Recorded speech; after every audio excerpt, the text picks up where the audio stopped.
For most of the book of Ezekiel, prophetic visions follow a predictable logic.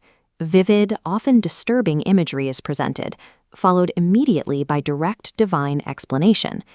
In the vision of the dry bones in chapter 37, Ezekiel sees skeletons reconstituting with flesh. The text provides the meaning directly. God tells the prophet, "I am going to raise up the people of Israel and breathe new life into them."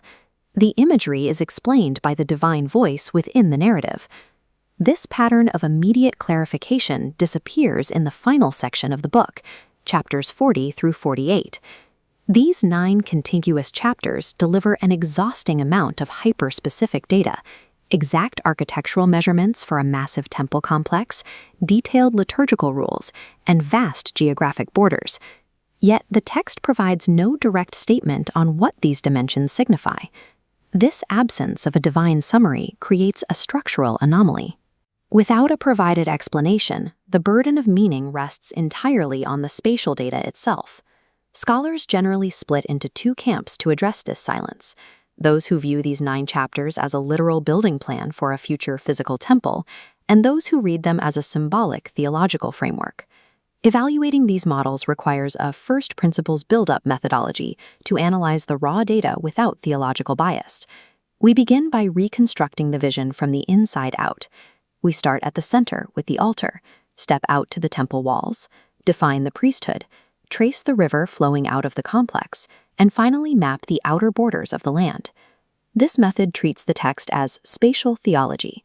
It assumes that physical dimensions, strict boundaries, and geometric limits communicate abstract divine truths through the way they organize space. Mapping the precise spatial and textual anomalies embedded in these measurements reveals whether the text describes a literal architectural project or a symbolic theological map.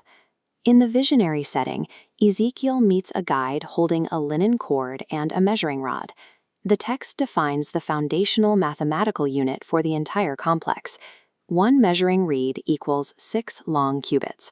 With a long cubit measuring roughly 21 inches, the guide's measuring reed is approximately 10.5 feet long.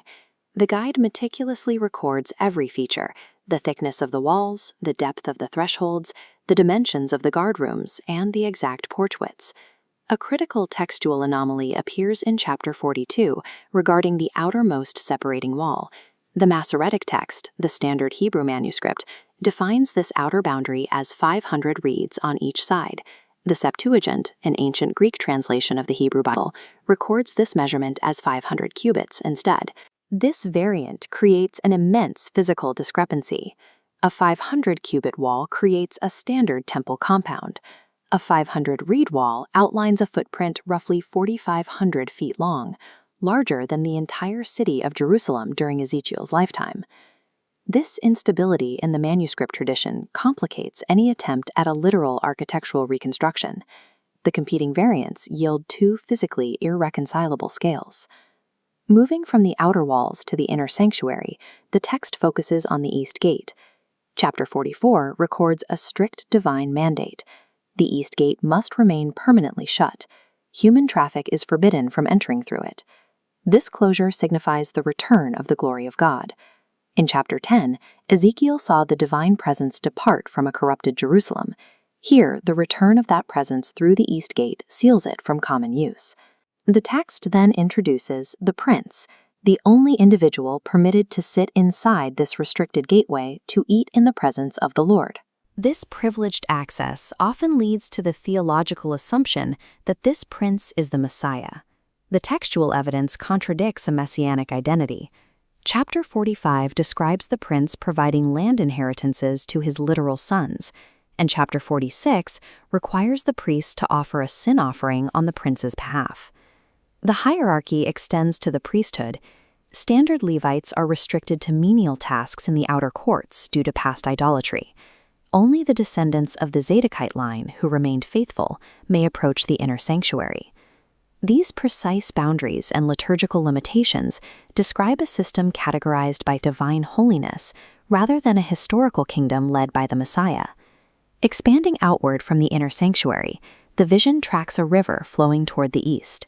The stream begins beneath the threshold of the sanctuary, south of the altar. The guide measures the water depth at 1,000 cubic intervals. It rises rapidly, ankle-deep, then knee-deep, then up to the waist. At the fourth interval, it's a deep river. This creates a hydrological impossibility. The volume multiplies without any tributaries. This river flows into the Araba and empties into the Dead Sea, instantly making the salt water fresh and allowing fish to thrive. The text notes a specific ecological limit.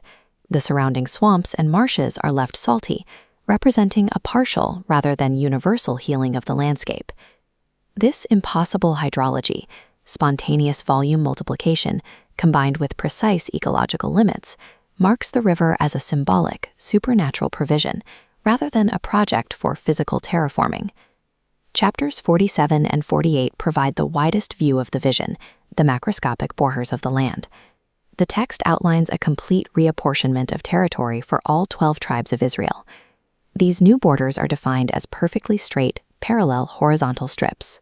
These geometric strips cut uniformly across the map, running from the Mediterranean Sea in the west directly across the Jordan River Valley in the east.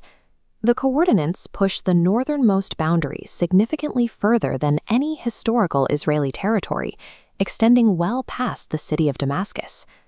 These idealized mathematical borders disregard the irregular topography of historical Canaan. Natural features like mountains and valleys do not govern the shape of these tribal lands. This artificial geography functions as the final proof that the vision maps theological concepts of equity and divine order rather than physical real estate. We have isolated 4 major anomalies in the data: contradictory scales, a non-messianic prince, mathematically impossible hydrology, and idealized topography. These internal inconsistencies indicate that the text does not offer a viable plan for literal stone and mortar construction.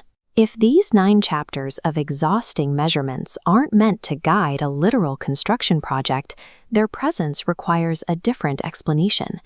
Ezekiel 43 provides a direct motive for the vision.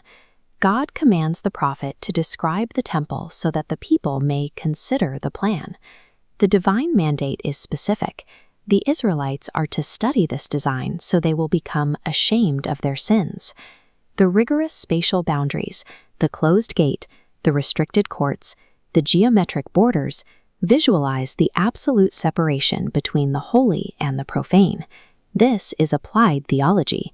Ezekiel's temple is a spatial manifestation of divine holiness, translated into dimensions the human mind can observe. The visionary temple functions as a mechanism to invoke awe, repentance, and a desire for God's ultimate pure dwelling with his people.